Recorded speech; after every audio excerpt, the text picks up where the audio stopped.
Welcome to Make Something with me, David Picciuto, and today I'm going to show you something that could potentially save you hundreds of dollars.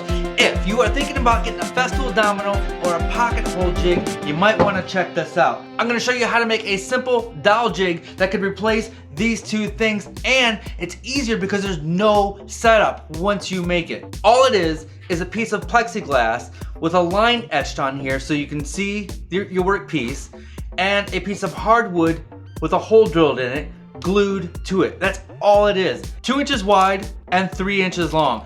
The size doesn't matter. The piece of plexiglass is just twice the length of the wood glued on there.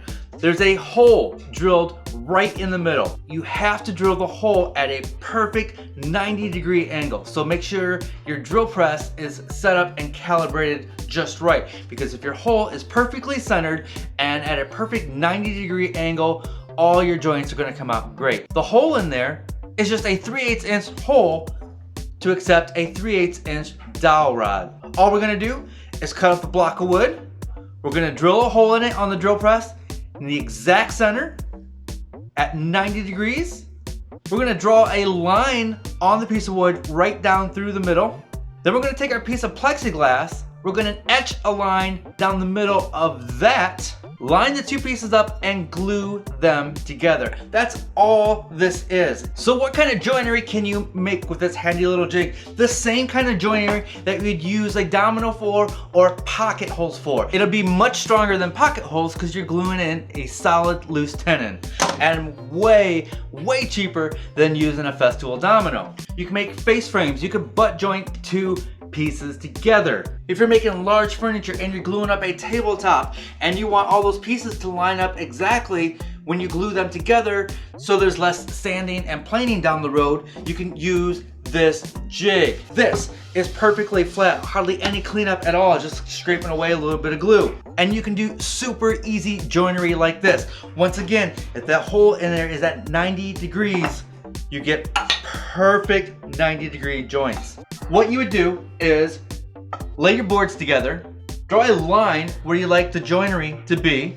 On this, I'm drawing 3 lines. Take one of those boards, then take the dowel jig, line up the black line that we etched on there with the marks, and drill a hole. We're drilling about 1 inch deep. And do that with the other 2 holes. On the mating board, do the exact same thing.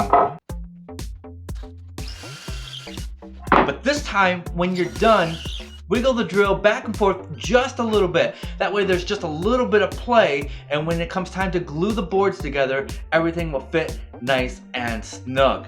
What happens is if you don't loosen up the mating pieces and you're off just by like maybe a 64th, like when you go to drill that hole and the jig slips like maybe a 64th, it's going to be really hard for that piece to go together. So if you give it just a little bit of slop on that mating hole, you won't have that problem. That feature is built into the Domino.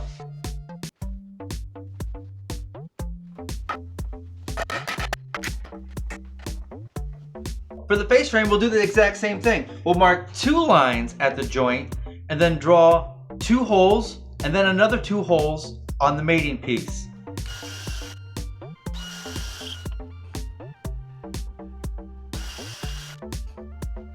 Slap some dowels in there, throw on some glue, and you're good to go. It's as easy as that. And to make this particular joint, we'll mark our holes.